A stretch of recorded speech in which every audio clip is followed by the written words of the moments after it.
Welcome dear rockers, कैसे हो आप सभी। स्वागत आप सभी का 1 on 1 में। तो कहानी की शुरुआत एक लड़की को दिखाने से होती है जिसका एक गैंग पीछा कर रहा है। वो लड़की घबरा कर भागने लगती है, लेकिन एक संकरी गली में उस गैंग के आदमी उसे पकड़कर उसके मुंह पे कस के टेप लगा देते हैं, जिसकी वजह से वो बेहोश। तभी गैंग का एक आदमी किसी को कॉल करके बताता है कि काम हो गया, और इस पर वो दूसरा किसी और को कॉल करके बताता है। यहाँ पर सीन होता है कट। आज की तारीख है दोस्तों मई 9। इसके ठीक 1 साल के बाद का सीन दिखाते हैं, जहाँ पर एक आदमी किसी रेस्टोरेंट में अपनी गर्लफ्रेंड के साथ बैठा हुआ है। गर्लफ्रेंड ये तक नहीं जानती कि ये क्या काम करता है। वो जानने की बहुत कोशिश करती है, लेकिन वो आदमी सिर्फ इतना बताता है कि मैं एक ट्रेडर हूँ। इसके आगे वो कुछ भी बताना नहीं चाहता। इतने में एक वेटर आता है जिसे कोई और धक्का दे देता है, लेकिन वो इस आदमी को सॉरी कहने लग जाता है। इस वेटर का नाम है शैडो। इसके बाद वो आदमी और उसकी गर्लफ्रेंड वहां से निकल जाते हैं और अपनी गर्लफ्रेंड को उसके घर ड्रॉप करके वो आदमी भी गाड़ी में बैठा स्मोक कर रहा होता है। तभी 2 आदमी उसकी ओर चले आते हैं। अब इनका हुलिया देखकर तो लगता है कि ये सोल्जर्स हैं। वो पूछते हैं कि क्या तुम्हारा नाम जिन है?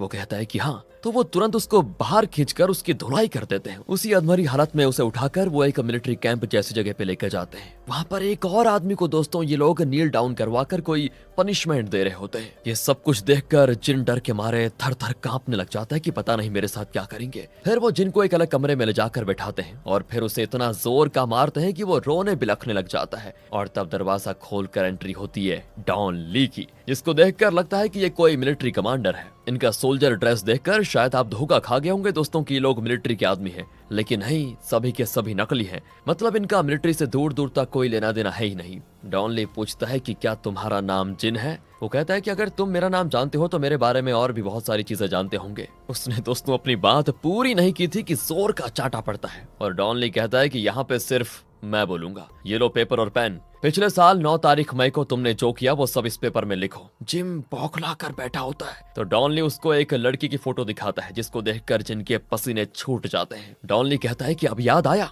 अब चुपचाप वो सब लिखो जो तुमने उस दिन किया था। जिन कहता है कि वही वाली बात। जिन दोस्तों वही डायलॉग बोलता है जो हर कोई कहता है कि मैंने कुछ नहीं किया, प्लीज मुझे छोड़ दो। छोड़ना ही होता ना तो मैं तुझे पकड़ता ही क्यों। ये कहकर डॉनली उसके बाल पकड़कर खींच ले जाता है और एक पानी की टंकी में उसको डुबो डुबो कर उसका बुरा हाल कर देता है। इसी बीच इनकी गैंग की एक औरत जिसका नाम लिडिया है, वो एक बेसबॉल बैट पर कील ठोक रही होती है, और वो ऐसा क्यों कर रही है ये तो पता नहीं। फिर डॉन ने जिन को वापस उस कमरे में ले जाकर बैठाता है और कहता है कि अब लिखो उस दिन क्या हुआ था। वो भी कुछ लिख कर देता है, जिसे पढ़कर डॉनली को बड़ा गुस्सा आ जाता है और कहता है कि मैं तुम्हें उल्लू का पट्टा नजर आता हूँ क्या? तुम ऐसे नहीं मारोगे। कहकर वो कील वाला बेसबॉल बैट उठाकर उसको दे मारता है। तो कील लगने से दोस्तों खून के फुहारे निकल जाते हैं और इसी हाल में वो उस पेपर पर अपना स्टेटमेंट लिखता है। उससे पढ़कर डॉनली कहता है कि अगर चुपचाप पहले तुमने ये लिख दिया होता तो इतनी मार नहीं पड़ती तुम्हें। ये कहकर डॉनली खून से लथपथ उसका हाथ उठाकर उसकी उंगलियों के निशान उस पेपर पर लगा देता है। अब डॉनली पूछता है कि तुमने ये सब किया क्यों? जिन कहता है कि मैंने अपने मन से कुछ नहीं किया था, मुझे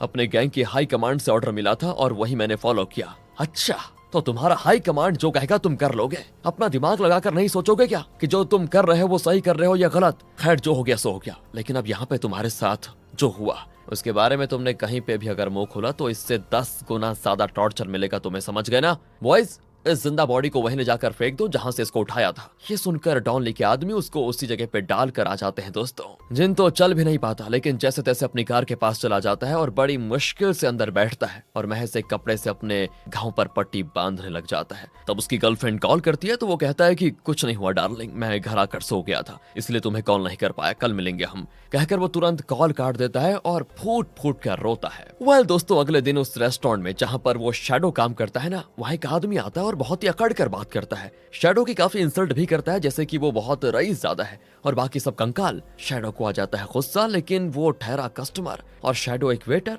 पर वो कस्टमर कुछ ज्यादा ही शैडो को नीचा दिखाता है तो गुस्से में शैडो उसके डिश में थूक देता है दोस्तों। रेस्टोरेंट का ओनर भी देख लेता है और शैडो को थप्पड़ मार देता है, क्योंकि उसके लिए तो कस्टमर ही इंपॉर्टेंट है। यहाँ से किसी दूसरे रेस्टोरेंट को दिखाते हैं जहाँ पर एक आदमी अपनी वाइफ के साथ आता है। वाइफ प्रेग्नेंट है और जल्दी बच्चा भी हो जाएगा। पिछले कुछ महीनों से वाइफ ने नोटिस किया था कि उसका हस्बैंड खोया खोया से रहता है। लगता है पास्ट में किए हुए किसी कांड का उसे पछतावा है। तो वाइफ के लाख पूछने पर भी वो उसे कुछ नहीं बताता और बाहर चला जाता है। और तब एक गैंग उसे उठा ले जाता है। वो कोई और नहीं दोस्तों, डॉनली का वही गैंग था। इस बार ये लोग गैंगस्टर के कॉस्ट्यूम्स में होते होते हैं। डॉनली कहता है कि पिछले साल 9 तारीख मई को तुमने जो कुछ किया वो सब डिटेल में इस पेपर पर लिखो, चुपचाप लिखो वरना तुम्हारे खून की नदी बहेगी, पहले बता रहा हूँ। वैसे तुम्हारा नाम जिलन है क्या? पर जिलन उल्टा सवाल करता है कि ये सब करने के लिए तुम्हें किसने कहा? डॉनली कहता है कि बॉयज, लगता है ये लातों का भूत है, बातों से नहीं मानेगा, इसे अभी के अभी ऊपर लटका दो। डॉनली की टीम वैसा ही करती है, वो उसके हाथ में जंजीर बांधकर उसको खींचने लग जाते हैं और दर्द के मारे वो चीखता है। डॉनली कहता है कि अरे अरे अरे अरे, ये तो सिर्फ चीख रहा है, सच नहीं बता रहा। लिडिया, जरा वो बेसबॉल बैट देना। लिडिया बेसबॉल बैट लेकर आ जाती है और उससे उस आदमी को धीरे से मारती है। डॉनली कहता है कि आज लंच नहीं किया क्या, मुझे दो। ये कहकर वो बैट लेकर जिलन को बहुत पीट देता है। डॉनली की पर ये हरकतें दोस्तों लिडिया को ठीक नहीं लगती। इतना ही नहीं, शैडो भी यहीं पे है। लगता है ये सभी एक ही थाली के चट्टे बट्टे हैं, वैसे मतलब सभी के सभी मिले हुए हैं। जिलन दर्द बर्दाश्त नहीं कर पाता और उस पेपर में मेन ओकोस ने जो किया था वो सब लिख देता है और फिर एज यूजुअल उसी के खून से उसके फिंगरप्रिंट्स उस पेपर पर लिए जाते हैं। लेकिन वो काफी रोने लगता है। तो डॉनली कहता है कि ऐसा घिनौना काम करके तुम लोग चैन से रह कैसे पाते हो, क्या तुम्हें अपने किए का पछतावा नहीं है? वो हाँ में जवाब देकर और रोने लग जाता है। डॉनली कहता है कि ठीक है, तुम लोगों ने उस दिन जो किया उस बात को मैं दुनिया के सामने ला कर रहूंगा, तब तुम्हारी फटेगी। लेकिन तब तक तुम जाकर अपनी वाइफ के साथ रहो, उसका जल्दी बच्चा भी होने वाला है। बॉयज, इस रोतलू को बाहर छोड़ दो, जाओ। फिर वो लिडिया से पूछता है कि तुम्हें ये अचानक क्या हो गया था? वो कहती कि मैं किसी इंसान को इस तरह टॉर्चर नहीं कर सकती, मुझे तो यकीन ही नहीं होता कि तुम इतने वायलेंट बन गए हो, कहकर वो चली जाती है। लेकिन डॉनली का दर्द दोस्तों वो खुद ही जाने। दूसरी ओर जिलन अपनी कार में एक सुनसान जगह जाकर अपनी वाइफ को कॉल करके कहता है कि देखो तुम सेफ रहना और हमारे बच्चे का ख्याल रखना, कहकर वो कॉल कट कर देता है और खुदकुशी कर लेता है। मतलब कि 9 तारीख को जिलन ने इतना घिनौना काम किया था कि उस पछतावे में उसने अपनी जान ले ली। यहाँ से सीधे लिडिया को दिखाते हैं जो अपने घर पर आती है। वहाँ उसका पति बैठा होता है जिसको देखकर वो घबरा जाती है क्योंकि वो बात बात पर लिडिया पर शक करता है। वो रोज लिडिया का मोबाइल चेक करता है, यहाँ तक कि छोटी से छोटी चीजों पर भी लिडिया को मारता है, उसके साथ जबरदस्ती करता है और आखिर में उसको पैसे देकर जाता है। एकदम साइको आदमी है ये। अब इतना सब कुछ करके वो लिडिया से कहता है कि मैं तुम्हें इतना टॉर्चर इसीलिए करता हूँ ताकि तुम मुझे छोड़ कर ना चले जाओ, मैं तुमसे बेहद प्यार करता हूँ। इस राक्षस के साथ न जाने क्यों लिडिया अपनी लाइफ बर्बाद कर रही है दोस्तों। खैर, दूसरी ओर जिन को दिखाते हैं, वही जिन जिसे डॉन ने पहले किडनैप करके पीटा था। वो न्यूज़पेपर में पढ़ता है कि जिलन मर चुका है। दूसरी ओर हॉन नाम के एक आदमी को दिखाते हैं। अब आप पूछेंगे कि अचानक से इस आदमी का इंट्रो क्यों दिया जा रहा है ना? वो इसीलिए कि डॉन का अगला बलि का बकरा यही है दोस्तों। तो अब जिन हॉन को कॉल करता है तो हॉन कॉल उठाता ही नहीं और तब हॉन के कार को दिखाते हैं तो पता चलता है कि डॉनली की टीम पहले से उसे पिचकारी की तरह पिचका कर उठा ले चुके हैं। और इस बार ये देखिए, उन्होंने इंटेलिजेंस एजेंसी वालों का हुलिया धारण करके रखा हुआ है। इस तरह रंग बदल बदल के ये लोग अपने टारगेट को पिकअप करते हैं। हॉन तो चिल्लाता रहता है कि तुम लोग किस खेत की मूली हो, मुझे तुम लोग पार्सल की तरह क्यों उठा लेकर आ गए, और तुम्हारा कमांडर कौन है, उसे बुलाओ। मैं प्रमोशन पे प्रमोशन पाकर तेजी से लाइफ में आगे बढ़ रहा हूँ, समझे, और मेरी तेजी में रुकावट डालने वाले तुम हो कौन? इस तरह वो बहुत ही बढ़िया बढ़िया डायलॉग छाड़ रहा होता है, पर बदले में उसका हाथ पकड़कर उसको हथौड़े से मारा जाता है और बेचारा दर्द के मारे और चिल्लाता है। उसकी हालत लिडिया से देखी नहीं जाती और वो हॉन का हाथ छोड़ देती है। लेकिन डॉनली को लिडिया पर गुस्सा आता है और फिर वो हॉन को पकड़कर काफी डैमेज कर देता है। और अब सिर्फ लिडिया ही नहीं, टीम के दूसरे लोगों को भी डॉनली का इस तरह से दूसरे इंसानों को टॉर्चर करना सहा नहीं जाता। वो डॉनली को रोक लेते हैं। तब डॉनली हॉन से वही कहता है कि पिछले साल 9 मई को तुमने जो किया था वो सब साफ साफ इस पेपर में लिख दो। इतना डैमेज होने के बाद हॉन में सवाल पूछने की ताकत ही नहीं होती और वो चुपचाप पेपर पर सब कुछ लिख कर दे देता है। और एज यूजुअल डॉनली खून से उसके भी फिंगरप्रिंट्स उस पेपर पर ले लेता है और धमकाता है कि अगर इसके बारे में किसी को कुछ बताया तो तुम्हारी एक वाइफ है ना, वो नहीं रहेगी, समझे, निकलो यहाँ से। उसके जाने के बाद डॉनली अपने एक आदमी को काफी डांटता भी है क्योंकि उसने डॉनली को हॉन को मारने से रोका था। वो कहता है कि तुम जो करना चाहते हो वो जायज है, लेकिन रास्ता गलत है। इतना वायलेंस तुम्हारे अंदर आ कहां से गया? तुम्हें देखकर तो हमें भी डर लगता है, अब थोड़ा शांत हो जाओ। दूसरी ओर हॉन बैंडेज वगैरह लगाकर अपने घर पर आता है तो उसकी वाइफ घबरा जाती है कि ये तुम्हें क्या हो गया, पर हॉन तो पागलों की तरह कहता है कि प्लीज प्लीज प्लीज मुझसे कुछ मत पूछना, मुझसे कुछ मत पूछना। इतना ही नहीं, जिन भी यही है दोस्तों और उसकी सारी बातें सुन रहा है। असल में जिलन की मौत की खबर को पढ़कर जिन को लगा था कि 9 मई के कांड में जो शामिल थे उन सभी को किडनैप करके उनकी धुलाई की जा रही है, इसलिए वो सच जानने के लिए हॉन को फॉलो कर रहा था। और अब उसे पता चल गया है कि उस कांड में जो शामिल थे उन सभी को किडनैप करके उन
का स्टेटमेंट लिया जा रहा है, पर वो भी पूरी तरह से श्योर होना चाहता है और उस कांड में शामिल सभी लोगों की वो एक लिस्ट बनाता है और हर एक को फॉलो करने लग जाता है। एक दिन तो डॉनली की टीम जिनकी आंखों के सामने एक आदमी को उठा लेकर जाते हैं और जिन उसकी फोटो क्लिक कर लेता है, और तो और दोस्तों उन्हें फॉलो करके वो उनके सीक्रेट जगह का भी पता लगा लेता है। इस बार डॉनली की टीम फिर से मिलिट्री सोल्जर्स के भेष में होती है। जिन खिड़की से अंदर झांकता है। इस बार डॉनली अपने नए विक्टिम को इंटेरोगेट करने लगता है। इस पर वो आदमी पूछता है कि क्या तुम नहीं जानते कि मैं कौन हूँ? उसने सवाल पूरा किया ही नहीं था कि डॉनली उसको एक जोर का मारता है, जिसके बाद होती है उसकी बोलती बंद। डॉनली पूछता है कि शट अप, 9 मई को याद है ना? उस दिन तुमने जो जो किया था वो सब लिखो, सब के सब। कहकर वो उसके आगे एक फोटो फेंकता है। तब जाकर दोस्तों हमें फोटो क्लोजअप में दिखाई जाती है। उसमें एक लड़की की लाश पड़ी है और वो भी घिनौनी हालत में। वो कोई और नहीं डॉनली की बेटी थी। डॉनली कहता है कि उस दिन तुमने क्या किया, तुम्हारे साथ कौन कौन और तुम्हारा हाई कमांडर कौन है जिसने तुम्हें ये करने का ऑर्डर दिया, सब कुछ लिखो। तो विक्टिम कहता है कि ये सब पूछने वाले तुम होते कौन हो, मैं तुम्हें ये सब क्यों लिख कर दूं? डॉनली इसका जवाब नहीं देता, बल्कि कहता है कि बॉयज शुरू करें क्या? और ये सुनते ही सभी नाइट विजन कैमरा पहन लेते हैं और लाइट ऑफ करके उस आदमी को ऐसा मारते हैं कि लगता है बादल गरज रहे हो। उस आदमी की चिल्लाहट को सुनकर बाहर खड़ा जिन तो तड़प उठता है और वो रोने लग जाता है कि लगता है गया। मार उसको पड़ रही है दोस्तों अंदर, लेकिन दर्द यहाँ जिन को हो रहा है। आखिर लाइट्स ऑन किए जाते हैं तो वो आदमी कहता है कि नहीं भाई, मुझसे और मार नहीं खाई जाएगी, तुम जो कहोगे मैं लिख कर देने को तैयार हूँ। कहकर वो सब कुछ लिख कर देता है और आखिर में खून से फिंगरप्रिंट्स भी रख लेता है। अब डॉनली पूछता है कि एक बात बताओ, तुम सभी इंसान ही हो क्या? जानवरों से भी बदतर बर्ताव करने के बाद तुम लोग आराम से जी कैसे रहे हो? वो छोड़ो, क्या तुम लोगों ने कभी अपने देश के लिए कुछ किया भी है? इस पर वो उल्टा सवाल करता है कि देश के लिए करते रहेंगे तो हम कैसे गुजारा करेंगे? डॉनली कहता है कि तुम लोगों को भगवान भी सुधार नहीं सकता, इतने निकम्मे हो तुम। जाओ, जा सकते हो यहाँ से। और ये लो अपनी बेटी की फोटो, वैसे बड़ी क्यूट बच्ची है तुम्हारी। और ध्यान रखना, यहाँ पर किसी बात को बाहर लीक किया ना तो अब तक तो तुम समझ ही गए होंगे कि मैं क्या क्या कर सकता हूँ। अपनी बेटी के साथ पीसफुल लाइफ जीनी है तो यहाँ जो हुआ उसे बुरा सपना समझकर भूल जाओ बस। बॉयज, इस सड़े हुए आदमी को बाहर फेंक दो। ये सब कुछ देखकर जिनकी आंखें आंसुओं से भर जाती हैं, रुकती ही नहीं। आंखें क्या दोस्तों, डर के मारे तो उसकी नाक भी बहने लग जाती है। वो समझ जाता है कि ये लोग तो उस लड़की की मौत का बदला लेने के लिए ही ये सब कुछ कर रहे हैं, पर ये लोग हैं कौन इसका जिनको अंदाजा नहीं होता। दूसरी ओर डॉनली की टीम ड्रेसिंग रूम में कॉस्ट्यूम चेंज कर रही होती है और तब एक आदमी कहता है कि यार कितने दिन वही 2-4 कॉस्ट्यूम्स बदल बदल कर पहनेंगे, कोई नया कॉस्ट्यूम मिले तो कितना अच्छा रहेगा, कोई पावरफुल भेस सिलेक्ट करते हैं ना, बड़ा मजा आएगा। इस पर दूसरा कहता है कि अबे हम लोग यहाँ ड्रामा ग्रुप थोड़ी चला रहे हैं। अगला कहता है कि भेस छोड़ो यार, सिर्फ मार मार कर बड़ा बोरिंग फील हो रहा है, सच बताऊं तो चलो किसी का कत्ल करते हैं, बड़ा इंटरेस्टिंग होगा। इस पर डॉनली धीरे से उसका गला पकड़ लेता है और वो चिल्लाता है कि बॉस बॉस प्लीज छोड़ दो, मैं तो मजाक कर रहा था। डॉनली कहता है कि इतना सा दर्द तो तुमसे बर्दाश्त नहीं होता और तुम कत्ल करोगे। फिर दोस्तों डॉनली की टीम कार में निकल जाती है और जिन उनका पीछा करता है। वो इस बात की पूरी खबर रखता है कि कौन कहाँ उतर रहा है, उनका घर कहाँ पर है, वगैरह वगैरह, और हर एक की फोटो भी क्लिक कर लेता है।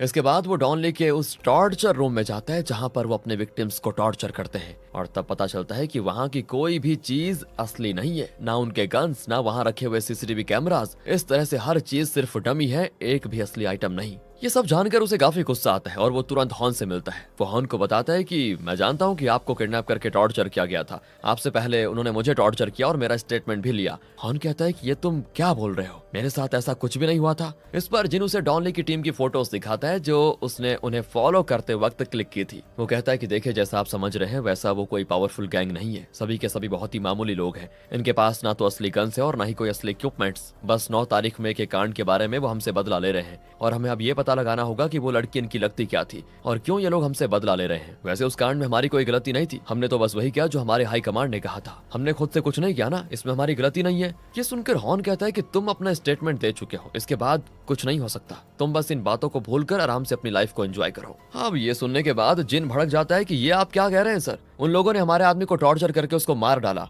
हम उनको यूं ही तो नहीं छोड़ सकते। हॉन कहता है कि उन लोगों ने जिलन को नहीं मारा, जिलन इतने महीनों से पछतावे में जीता रहा, उसने ऐसी घिनौनी हरकत की इसीलिए, और तब उसे किडनैप करके टॉर्चर किया गया और उसका स्टेटमेंट भी लिया गया। उसे डर था कि अगर ये बात लीक हो जाएगी तो लोग उस पर थूकेंगे, इसलिए पछतावे के मारे और अपनी इज्जत बचाने के लिए उसने खुदकुशी की है। अब इन बातों से कोई मतलब नहीं रहा और देखना आइंदा इस बारे में मुझसे बात भी मत करना तुम, कहकर वो चला जाता है। असल में दोस्तों हॉन को तो अपनी गलती का एहसास हो चुका था और वो जानता है कि अगर उसने डॉनली के खिलाफ कुछ भी किया तो डॉनली उसको जिंदा नहीं छोड़ेगा, इसीलिए वो इस मामले में जितना हो सके दूर हो जाना चाहता है। लेकिन ये जिन है ना जो, ये इस बात को इतनी आसानी से छोड़ने वाला नहीं। वो एक और विक्टिम से मिलने जाता है जिसे डॉनली की टीम ने टॉर्चर करके छोड़ दिया था, लेकिन जिनको देखते ही वो उसको धक्का देकर बिल्कुल पतली गली से बच निकलता है। जिन उसके पीछे पीछे भागता भी है और उसका नाम लेकर चिल्लाता है, लेकिन न जाने वो किस गली में छुपा हुआ है। जिन चिल्लाता है कि हम दोनों मिलकर उनसे बदला लेंगे, आ जाओ सामने, वो हमारा कुछ नहीं बिगाड़ सकते। अब जिनकी सारी बातें वो सुन रहा होता है, लेकिन डॉनली से मुकाबला करने की हिम्मत उसमें भी नहीं होती। और तो और वो खुद भी रियलाइज कर लेता है कि उसने बुरा काम किया है और उसे जरा पछतावा भी होने लग जाता है, इसीलिए वो इस बात का बदला नहीं लेना चाहता। अगले सीन में डॉनली की टीम फिर दोस्तों एक आदमी को उठाती है,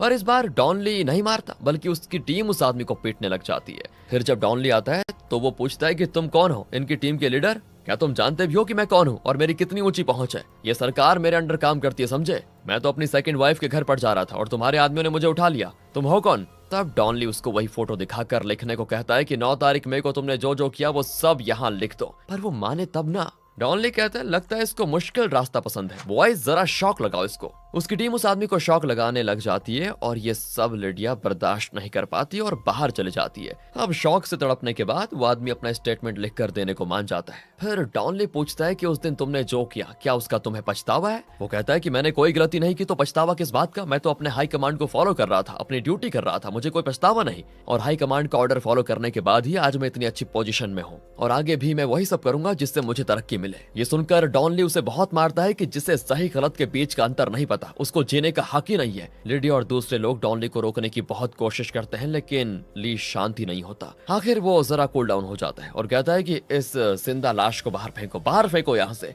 वो भी उस आदमी को लेकर बाहर आ जाते हैं। उसके बाद डॉनली लिडिया पर बरस पड़ता है कि तुमने मुझे रोका क्यों? क्या तुम नहीं जानती कि इन दरिंदों ने क्या किया है? जानती हो ना? लिडिया कहती है कि हाँ मैं जानती हूँ कि उन्होंने क्या किया, लेकिन अब तुम जो कर रहे हो उसको देखकर मुझे लगता है कि तुम उनसे भी बदतर दरिंदे बनते जा रहे हो। उनमें और तुम्हें कोई फर्क नहीं रह जाएगा। कहकर वो चली जाती है। और आज तो टीम का एक और आदमी भी कहता है कि तुम बहुत वायलेंट होते जा रहे हो। डॉनली चिल्लाता है कि उस आदमी को अपने किए का जरा भी पछतावा नहीं है। इतना बड़ा जुर्म करके वो कहता है कि उसने जो किया सही किया और तुम चाहते हो कि मैं शांत रहूं? उसने मेरी बेटी की जान ली है और उसके साथ बहुत ही बुरा सलूक किया, मैं शांत कैसे हो जाऊं? पर उसकी टीम का आदमी कहता है कि अगर तुम इस तरह वायलेंट रहे तो कोई भी तुम्हारे साथ काम नहीं करेगा। कहकर वो ड्रेसिंग रूम में चला जाता है। डॉनली फिर लिडिया को मनाने जाता है और उसे कन्विंस भी कर लेता है कि तुम लोगों की मदद के बिना मेरा लक्ष्य पूरा नहीं होगा, प्लीज तुम लोग मेरा साथ छोड़कर मत जाओ। जिन ये सब देख रहा होता है लेकिन वो कुछ कर नहीं पाता। इतना ही नहीं, डॉनली की टीम के लोगों की अपनी अपनी प्रॉब्लम्स भी हैं। एक आदमी की अपने भाई से अनबन है तो दूसरे आदमी ने अपने किसी दोस्त को उधार दिया था, लेकिन वो दोस्त उधार चुकाने का नाम नहीं लेता और कहता है कि उन पैसों में से आधा मेरी वाइफ चुरा कर भाग गई, इसलिए मैं तुम्हें पैसे नहीं दे सकता। असल में इस आदमी का डिवोर्स हो चुका है और उसकी वाइफ कहीं और चली गई। उसका बहाना करके यह आदमी उधार चुकाना नहीं चाहता। हालांकि वो बहुत बड़े घर में रहता है जो कि उसकी खुद की प्रॉपर्टी है,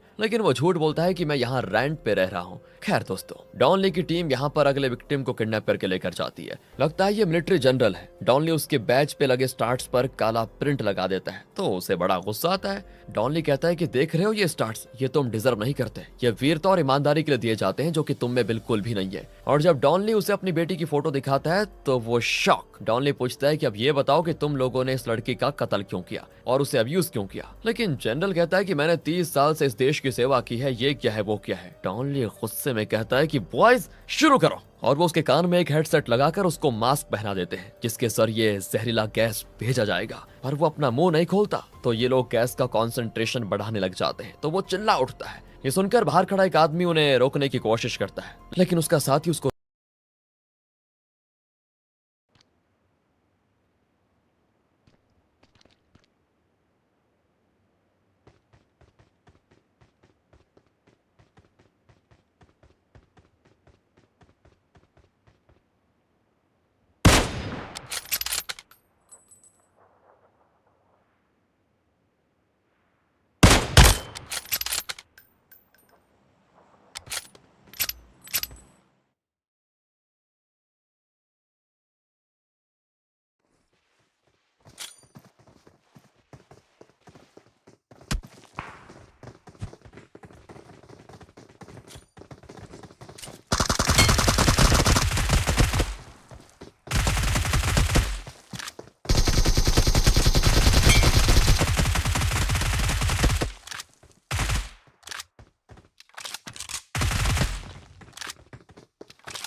रोक देता है, क्योंकि अगर वो अंदर आ गया तो न जाने डॉनली का कौन सा खतरनाक अवतार सामने आ जाएगा। और जब जनरल टॉर्चर सह नहीं पाता तो वो अपना स्टेटमेंट देने को मान जाता है, लेकिन तब लिडिया उसका पेपर छीन लेती है और डॉनली से कहती है कि बस बस देखो, बहुत हो गया, अब और नहीं, मुझे तुम्हारे साथ काम ही नहीं करना, कहकर वो चली जाती है। पर डॉनली जनरल को नहीं छोड़ता और उसको लिखने को कहता है। अब जनरल को लगा था कि ये सभी एक ही गैंग के लोग हैं, लेकिन लिडिया का बर्ताव देखकर उसको समझ आ जाता है कि इनके बीच कुछ न कुछ अनबन जरूर है, यानी कि ये लोग किसी बड़े गैंग को बिलोंग नहीं करते। इसीलिए वो थोड़ा करने लग जाता है कि तुम लोग मेरा कुछ नहीं बिगाड़ सकते। और तभी टीम का एक आदमी उस पर गन रख देता है तो जनरल कहता है कि तुम सच में पागल हो, मैं कई सालों से गन्स में डीलिंग कर रहा हूँ, क्या मैं नहीं जानता कि कौन सा गन असली और कौन सा नकली? अपना ये नकली गन हटाओ और फूटो यहाँ से। और तुम लोग हो कौन? सरकार के खिलाफ काम कर रहे हो क्या? तुम लोग मेरा बाल भी बांका नहीं कर सकते, क्योंकि मेरे खिलाफ तुम्हारे पास कोई सबूत ही नहीं है। डॉनली कहता है कि एक लड़की को टॉर्चर करके मार डाला तुम लोगों ने, और मुझे गुस्सा इस बात का है कि तुम्हें इसका कोई पछतावा ही नहीं है, तुम्हें जीने का कोई हक ही नहीं है, कहकर वो जनरल को शूट कर देता है। और यहाँ रिवील होता है कि डॉनली की टीम के पास जो गन्स है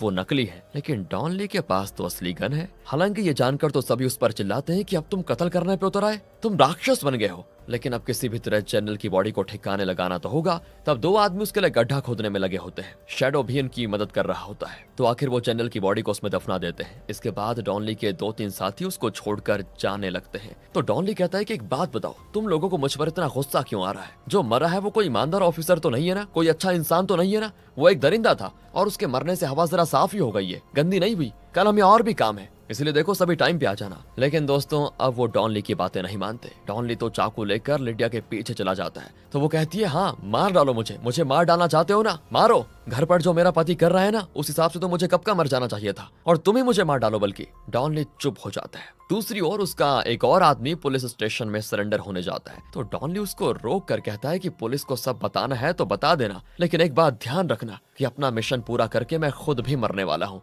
मिशन ऑलमोस्ट पूरा हो चुका है, ये बस क्लाइमैक्स है। अब यहाँ तक तुम लोगों ने मेरा साथ दिया है उसके लिए शुक्रिया। अब आगे तुम्हें जो करना है कर लो, पुलिस को बताना है तो बता दो, कहकर डॉनली चला जाता है। अब वो आदमी पुलिस स्टेशन के अंदर नहीं जाता और घर लौट आता है, क्योंकि वो जानता है कि इंसाफ डॉनली के पक्ष में है। अब दूसरी ओर डॉनली के एक साथी को दिखाते हैं कि जो कि जरा बुजुर्ग है दोस्तों। कुछ लोग उसके घर का दरवाजा पीटते हैं। असल में वो साहूकार के आदमी है जो कि कर्ज वसूल करने के लिए आए हैं। बुजुर्ग की पत्नी कैंसर से पीड़ित है और फिलहाल हॉस्पिटल में है। उनके ट्रीटमेंट के लिए बुजुर्ग ने उधार लिया था, लेकिन इन्हें उससे क्या, इन्हें तो बस पैसा वसूल करने से मतलब है। लेकिन इन पैसे वसूलने वालों को दूसरे की कंडीशन के बारे में कोई मतलब नहीं होता, इन्हें तो पैसा चाहिए। वो उसे पकड़कर बहुत मारते हैं और उसकी गर्दन पर एक आदमी पैर रखकर दबाने भी लग जाता है। लेकिन दोस्तों अहम वक्त पर डॉनली उस बुजुर्ग से मिलने आता है और इन लोगों की खूब पिटाई करके इनको भगा देता है। डॉनली बुजुर्ग से पूछता है तो वो बेचारा तो रोने लग जाता है। जब कोई अपना ऐसी हालत में हॉस्पिटल में पड़ा हो तो हर किसी का यही हाल होता है यार। वो डॉनली को अपना दुख दर्द बताने लग जाता है। अब अगले सीन में डॉनली कहीं पर जा रहा होता है और तब रिवील होता है कि वो किसी अंडरग्राउंड जगह पे जा रहा है। यहीं उसने अपना घर बना के रखा हुआ है।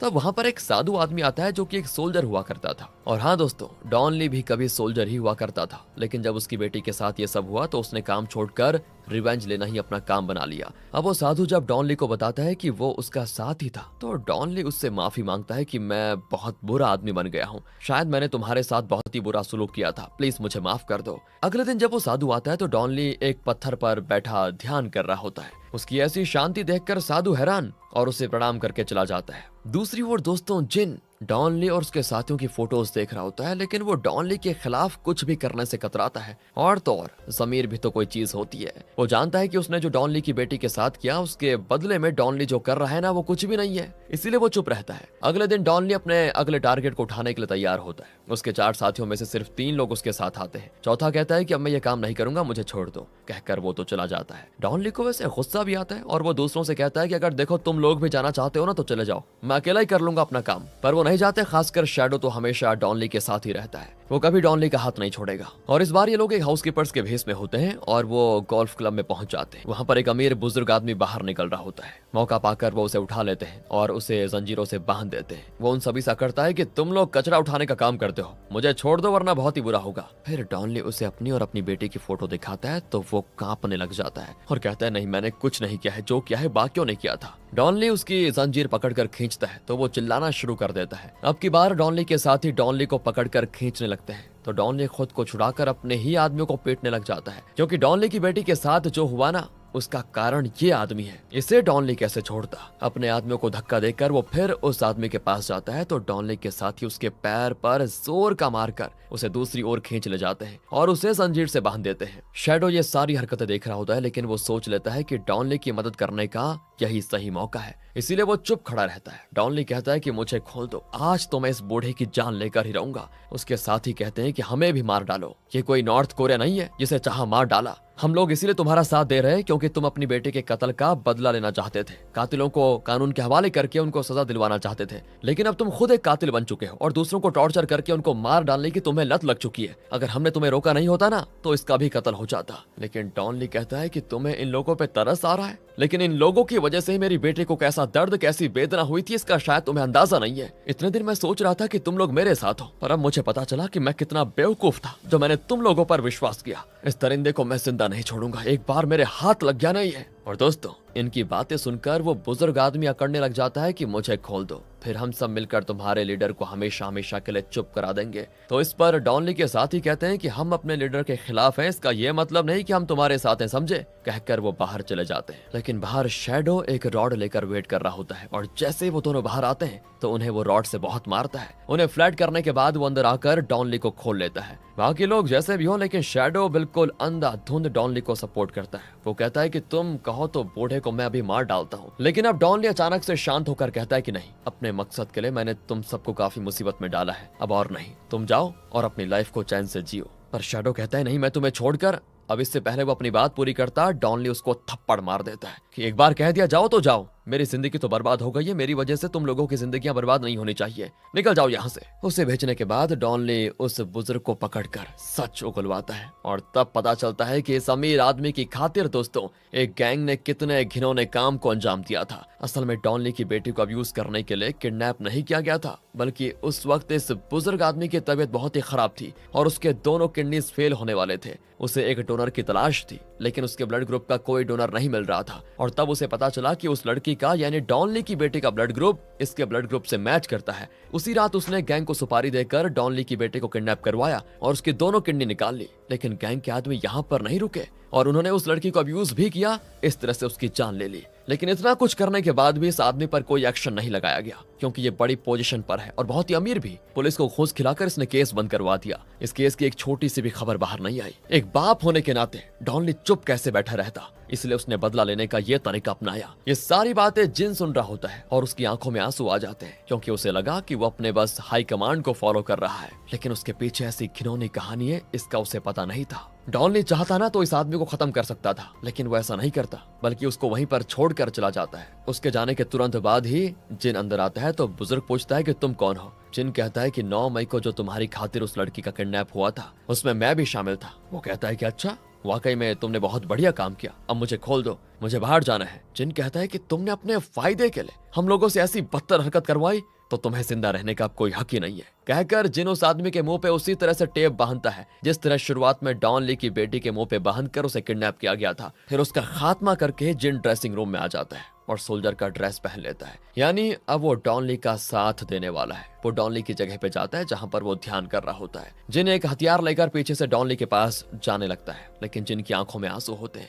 अगर जिन ने उस ऑर्डर को फॉलो नहीं किया होता और सही गलत में फर्क समझा होता तो शायद आज डॉनली की बेटी जिंदा होती। उसे बहुत ही गिल्ट फीलिंग होती है कि उसकी वजह से न सिर्फ एक लड़की की जान गई, बल्कि डॉनली की जिंदगी नरक बन गई और वो खुद कातिल बनने पे मजबूर हो गया। कौन? डॉनली यार। ये सारी बातें सोचते सोचते वो आगे बढ़ता है और डॉनली के एकदम करीब पहुंच जाता है और तब डॉनली चीखता चिल्लाता हुआ रोने लग जाता है। एक और उसकी बेटी मर गई, दूसरी ओर उसने अपने बेटे के कातिल को जिंदा छोड़ दिया। इन दोनों फीलिंग्स के बीच में वो तड़प रहा होता है। डॉनली जानता है कि उसके पीछे कोई हथियार लिए खड़ा है, लेकिन वो ना तो मुड़ता और ना ही खुद को बचाने की कोशिश करता। और तब डॉनली को इस नरक से छुटकारा दिलाने के लिए जिन पीछे से उसे पीटने लगता है। डॉनली दोस्तों एक बार भी उसको नहीं मारता और उसी के हाथों मारा जाता है। शायद वो खुद भी इस वेदना से छुटकारा पाना चाहता था। उसकी जान लेने के बाद जिन भी कौन सा जिंदा रहने वाला था, वो भी खुदकुशी करने वाला है। और इसी ट्रेजिक सीन के साथ ये मूवी यहाँ पर खत्म होती है। हाँ, शुरुआत हुई थी एक्शन और कॉमेडी से, लेकिन अंत में कुछ ऐसा ही हो गया। खैर, अगर आपको ये वीडियो अच्छी लगी हो, स्टोरी अच्छी लगी हो, एक्सप्लेनेशन अच्छा लगा हो तो